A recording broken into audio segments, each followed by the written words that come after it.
నా వయసు 65 అయ్యా. మా ఊరు బొమ్మలూరు. నాకు ఎవరైనా ఒకటే, చంద్రబాబు నాయుడు అయినా ఒకటే, జగన్ అయినా ఒకటే, ఇప్పుడు గన్నారం అయినా ఒకటి, నాకు ఎవరైనా ఒకటే. నేను పార్టీ తరపునగా ఆయన దగ్గరికి ఏమి వెళ్ళా. చూద్దాము మహారాజు ఎక్కడి నుంచో వచ్చాడు, మన దగ్గరికి వచ్చాడు, చూడలేకపోతున్నాం అని వెళ్ళాం.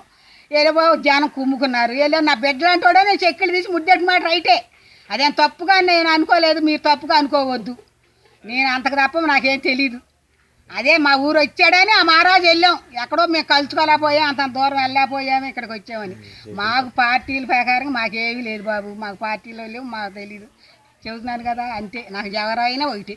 అదే చంద్రబాబు నాయుడు వచ్చినా నేను దగ్గరికి వెళ్ళేదాన్ని. మేము చూడలేంగా, ఎక్కడి నుంచో వస్తున్నారు కదా, మేము ఊరోళ్ళం, మేము పల్లెటూరు వాళ్ళం, మాకేం తెలుసు, చూద్దామని వెళ్తాం. అంతవరకు మాకు తెలుసు.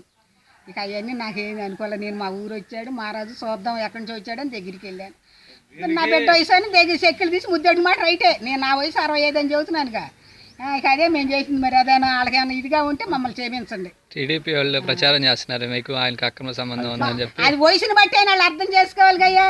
ఆయన వయసు ఎంత, నా వయసు ఎంత చెప్పు. అక్రమ సంబంధం అని అది ఎందుకు అట్టు కూసుకుంటాం, తప్పు. వాళ్ళు పాపం చెబుతున్నాను కదా, చాలా పాపం. ఆయన చంద్రబాబు నాయుడు వచ్చిన దగ్గరికి వెళ్ళేదాన్ని తల్లిగా. ఇప్పుడు ఈయన వచ్చాడైనా, జగన్ వచ్చినా వెళ్ళానంటే చంద్రబాబు నాయుడు మా ఊరు రమ్మన్నాడు, నేను దగ్గరికి వెళ్ళి బుద్ధి పెట్టుకుంటా. తల్లి లాంటి దాన్ని. మేము వెళ్ళలేము అక్కడికి. మా దగ్గర కాళ్ళకాడికి వచ్చాడు మహారాజు, చూద్దామని వెళ్ళాం. జరిగింది ఇదే.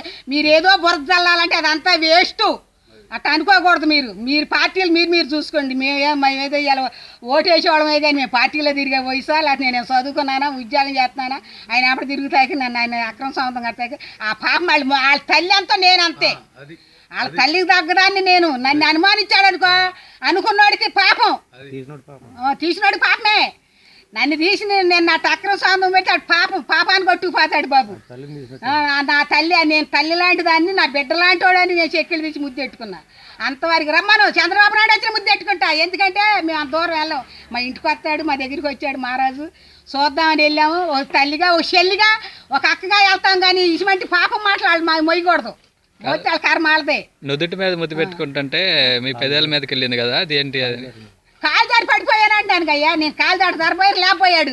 కక్కుమని కనుక్కున్నాక టచ్ అయింది అని చెబుతున్నాను కదా బాబు. నేను ఇట్లా పోయి నా వెనకాల జనం ఉంటారు కదా, పడదోశారు. పడదోసే నేను టచ్ అయ్యి అతనికి. టచ్ అయ్యేవరకు లేకపోయాడు, మూతాను. అంతవరకే. అయినా అసలు నా వయసుని బట్టి అయినాడు రాసుకోవాలిగా. నా వయసుని బట్టి రాయిపోయినాడు. నేను 16 ఏళ్ళ పిల్లనా లేకపోతే 20 ఏళ్ళ పిల్లనా అడట్రాస్తాకి. ఊరొచ్చాడు. ఎవరు వచ్చినా మాకు ఒకటే. ఇప్పుడు చెబుతున్నానా, నేను పబ్లిక్ చెబుతున్నా. రమ్మని చంద్రబాబు నాయుడు వచ్చినా బిడ్డలాంటోడో లేకపోతే అన్నలాంటోడో తమ్ముడు లాంటోడో అని దగ్గరికి వెళ్తాం. అది ఏరే ఉద్దేశంగా మేము వెళ్ళాం. ఏరే ఉద్దేశాలు రాజకీయాల్లో ఉంటాయి. అవి అట్లా రాయొచ్చా? అది ఎంత విద్యాడికి రాసిన అతనికి ఎంత అంట. అతని చెల్లెళ్ళు అక్కలు లేరా, తల్లిదండ్రులు లేరా కదయ్యా. ఎదవట్ రాత్రమేంటి? ఆ ఎదవట్ రాయకూడదు, తప్పు. తప్పు అని నేను ఖండిస్తున్నా పిల్లవాడిని. ఎవడైనా సరే.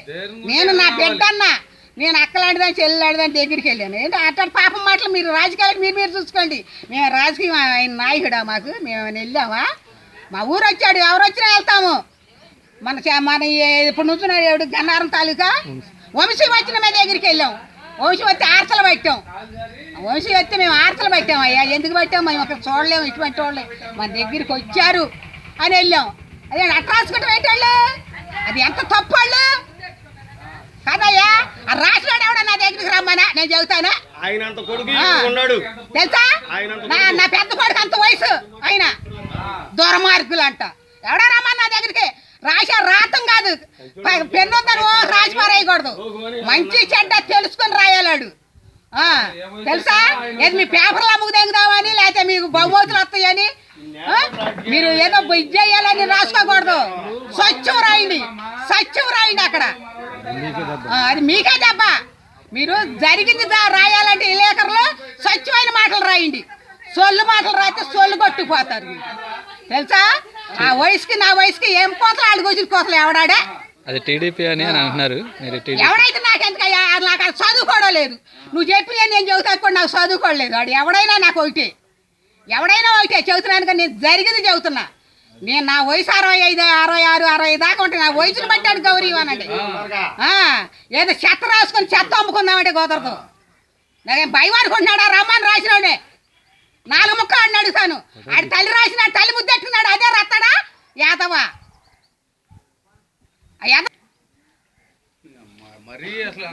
గాలితంతగా ఉందా? మీరు రాజకీయాలంటే మీరు చూసుకోండి, మీ పదాలు మీరు చూసుకోండి. పట్టూరు వచ్చాడని ఎగబడతారు, ఎవరు వచ్చినా ఎగబడతారు. దానికి అట్లా రాసుకుంటారా?